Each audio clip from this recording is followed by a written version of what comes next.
générosité, des talents et du cœur. C'est la sauce du jour sur studioqualita.com. Salut à tous, bienvenue. C'est l'heure du focus sur une association et aujourd'hui nous allons parler Internet avec notre amie Tania Fitoussi. Bonjour Tania. Bonjour. Merci d'être venue. Donc vous êtes la responsable du site, on va dire, du service de chat, ce sera plus clair, qui s'appelle justement YouChat. Exactement. Alors vous êtes aussi assistante sociale, voilà, oui. Et donc vous travaillez au sein de ce nouveau projet qui a été fondé il y a à peu près un an. C'est d'ailleurs votre anniversaire, on peut dire ça un petit peu comme ça. Oui, exactement. Juste quelques mots de présentation de ce service. Donc YouChat, en fait, ça fait partie de l'association LM, c'est ça ? YLM, c'est un service en français, YouChat, mais ça existe aussi en hébreu. Vous pouvez nous en dire un petit peu plus ? Oui, bien sûr. Alors, YLM a été créé par l'association LM, qui est une grande association qui s'occupe des jeunes dans tout Israël. Ils ont plus d'une centaine de services en Israël. Et ils ont créé en 2004 YLM, qui est tout ce qui est soutien psychologique, orientation pour les jeunes par Internet. Donc ce chat existe en hébreu depuis et ça marche très fort. Et ça marche très bien, presque tous les soirs. Il y a entre 10 et 15, parfois 20. Ça dépend ce qu'il y a à la télé le même soir. Et donc, 20 jeunes qui vous contactent par chat. Nous contactent par chat et qui parlent de tout. Vraiment de tout. C'est énorme. Pour les Israéliens, c'est de 12 à 21 ans, alors que pour les Français, c'est de 12 à 25 ans. Donc de 12 à 21 ans, vous pouvez imaginer toute l'étendue des sujets. Alors juste pour revenir un petit peu en arrière, donc l'association LM fait énormément de choses, notamment pour ceux qui sont en Israël déjà depuis quelques années. Vous avez sûrement dû voir des camions, ça s'appelle les fameuses naïdettes, qui tournent dans les villes, donc dans les grandes villes d'Israël, et qui vont à la rencontre des jeunes qui sont ou soit qui traînent dans la rue, soit qui ont envie de discuter, soit qui sont un peu perdus et qui leur proposent les services de l'association. C'est formidable. Oui, c'est une très grande... c'est un grand service qui sert énormément de jeunes justement perdus, qui sont partis de leur famille, qui traînent dans les rues, qui ne vont pas à l'école, qui n'ont aucune misguerette. Aucun cadre, on va dire, d'accord, qui sont un peu livrés à eux-mêmes, on va dire ça comme ça. Il y a 23 camions qui sillonnent les villes d'Israël. Puis un autre service qui était sympa, on va revenir bien sûr à YouChat, mais un service qui marche très fort et qui s'appelle Afour à la Four. Vous pouvez nous en dire quelques mots ? Oui, c'est des batés-cafés, donc des cafés. Tout simplement. Tout simplement des cafés, où les jeunes viennent et ils parlent de tout ce qu'ils veulent. Souvent, il y a des discussions 1 à 1 avec des bénévoles, ou souvent ils font des groupes où on parle de sujets, où on peut parler de ce qu'on veut en fait. Et souvent c'est un endroit où les jeunes viennent et on peut leur donner un soutien et aussi une orientation, chez qui aller, chez qui recevoir de l'aide selon le problème. Alors, plutôt que d'aller chez un psy, de payer fort cher la séance et puis d'être dans un cadre très formel qui ne convient pas forcément à ce genre de public, aller au café, parler avec ses copains, aller en bande, c'est déjà plus supportable, on va dire, et ça marche très fort. Voilà, donc ça c'était juste pour vous donner un petit éclairage de quelques services, parce qu'il y en a des centaines, il faut bien le dire, de cette association formidable. Donc maintenant ça existe en français, et là ce sera YouChat pour les francophones. Pour les francophones sur Internet. C'est un chat. Alors comment ça se passe ? Comment on y arrive ? Alors c'est un chat qui marche pour les francophones le dimanche et le jeudi à partir de 20h, où les jeunes peuvent se connecter depuis leur smartphone, depuis leur ordinateur, anonymement, ils choisissent n'importe quel prénom et ils se retrouvent en ligne avec un bénévole qui est formé et qui lui répond. Il peut parler de tout ce qu'il veut. Alors, un bénévole qui est formé, ça veut dire quoi ? Ils sont formés par eux-mêmes, ils ont des formations au sein de votre association ? Comment ça se passe ? Alors, nous, on recrute des bénévoles qui ont plus de 26 ans, qui ont au moins une licence dans le domaine de la psychologie. Ça peut être psychologie, assistante sociale, criminologie, éducation. Et en plus de ça, on leur donne une formation de 2 mois où on parle et du setting qui est particulier parce qu'il est sur un chat. Ça veut dire qu'on a des psychologues qui sont depuis des années psychologues, mais quand ils se retrouvent devant un ordinateur, c'est pas la même chose. C'est pas la même chose. C'est un petit peu bizarre. Donc, ça a beaucoup d'avantages, mais ça a aussi beaucoup de difficultés. Ça veut dire un jeune qui rentre sur le chat et qui est anonyme, il parlera beaucoup plus facilement des choses plus intimes que parfois dans une... Ils sont difficiles à sortir dans un cabinet. Mais le désavantage, c'est qu'il peut aussi partir, nous claquer la porte en un clic, que peut-être qu'il n'aurait pas fait s'il y avait quelqu'un en face de lui. Donc il faut savoir les amener à parler, se sentir en confiance et vraiment les aider, quoi, tout simplement. Ça. Donc le cours, il comprend cette particularité de ce setting et aussi tous les problématiques des jeunes déjà adolescents, tous les thèmes des relations avec les parents, des problèmes de boulimie, d'alcool, de drogue, les problèmes d'abus, toutes ces choses sont traitées dans le cours. Et en plus, pour les francophones, il y a une formation spéciale des spécificités de l'ALIA et des problèmes que cela amène. Alors, ça, on a parlé des bénévoles, donc des gens qui vont répondre à nos jeunes, qui vont peut-être se connecter sur YouChat. Comment on fait pour se connecter ? On rentre sur le site et le soir à partir... Le site, c'est quoi ? C'est youchat.com. OK. Et il y a une petite languette sur la droite où il y a marqué « Cliquez ici ». À partir de 20h, ils peuvent cliquer et ils se retrouvent directement connectés avec le bénévole. Alors, ce sont des séances d'1 heure, en fait. C'est un peu comme sur le psy. C'est bizarre comme mode de fonctionnement. Pourquoi vous avez fait ça ? C'est très important qu'il y ait un cadre clair.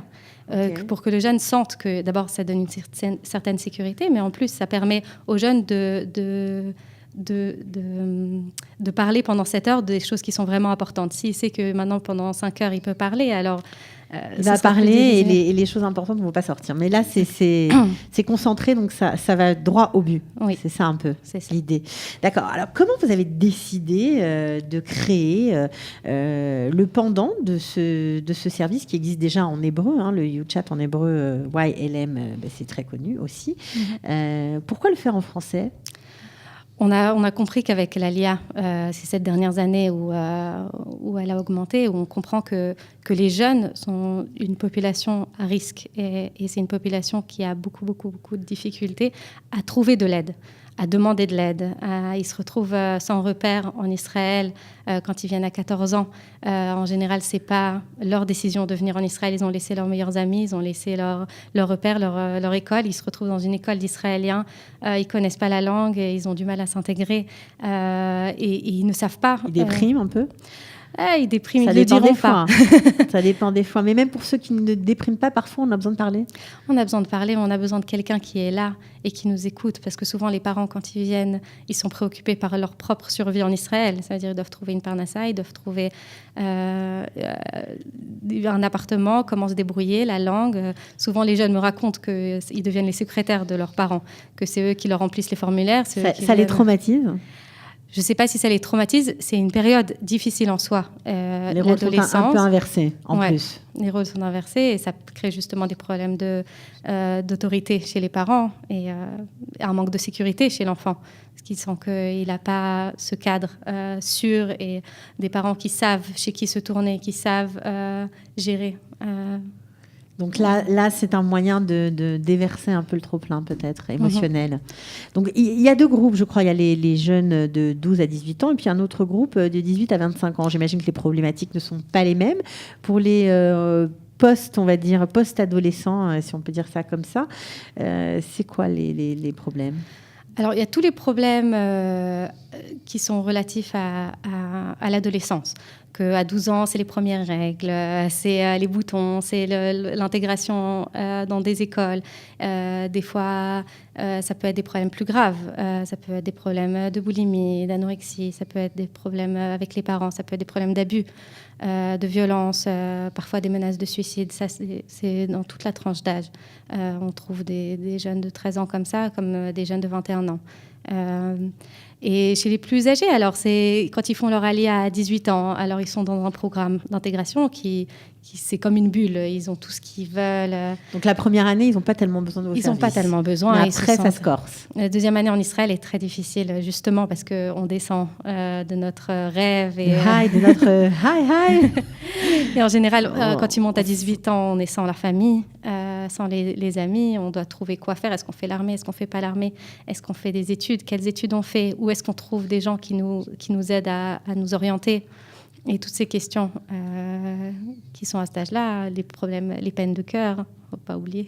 C'est très important, bien sûr. Donc tout ça s'exprime dans votre YouChat. OK.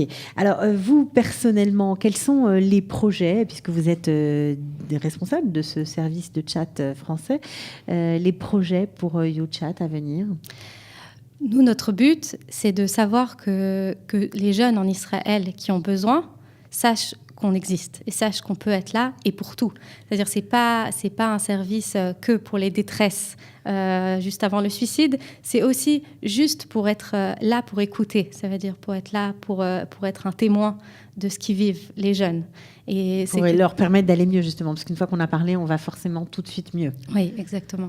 D'accord. Alors, c'est un service, bien sûr, qui est financé par le Misrad Aklita, le ministère de l'Alia et de l'Intégration, qui a voulu répliquer, en fait, quelque chose qui marche dans la société israélienne pour les francophones. Exactement. Je pense que c'est encore plus important chez les francophones parce que déjà en tant que jeunes, on a beaucoup de mal à demander de l'aide. On a du mal à dire qu'on va mal, on a du mal à dire qu'on aimerait que quelqu'un nous aide.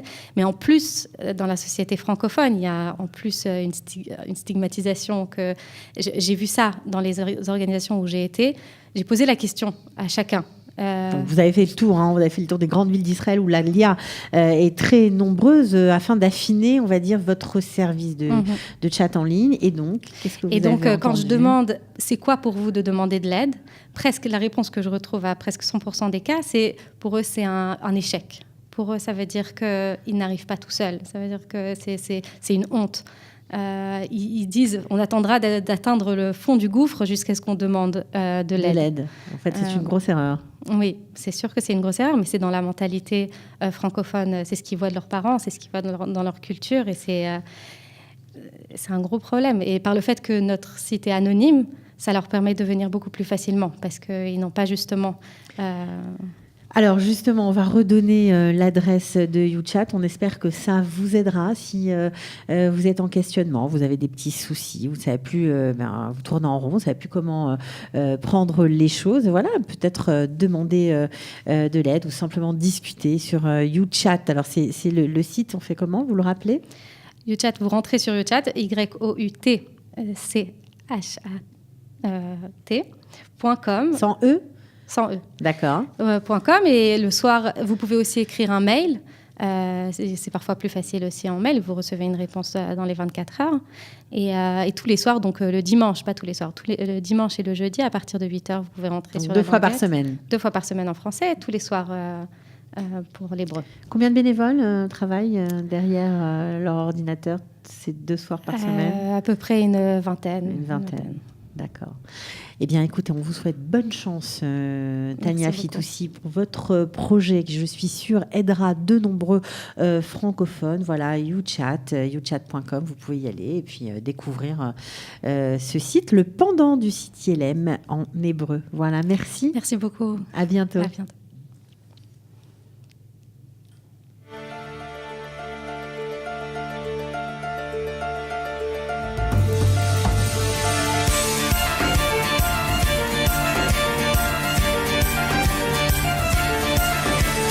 De la générosité, des talents et du cœur. C'est la sauce du jour sur studioqualita.com.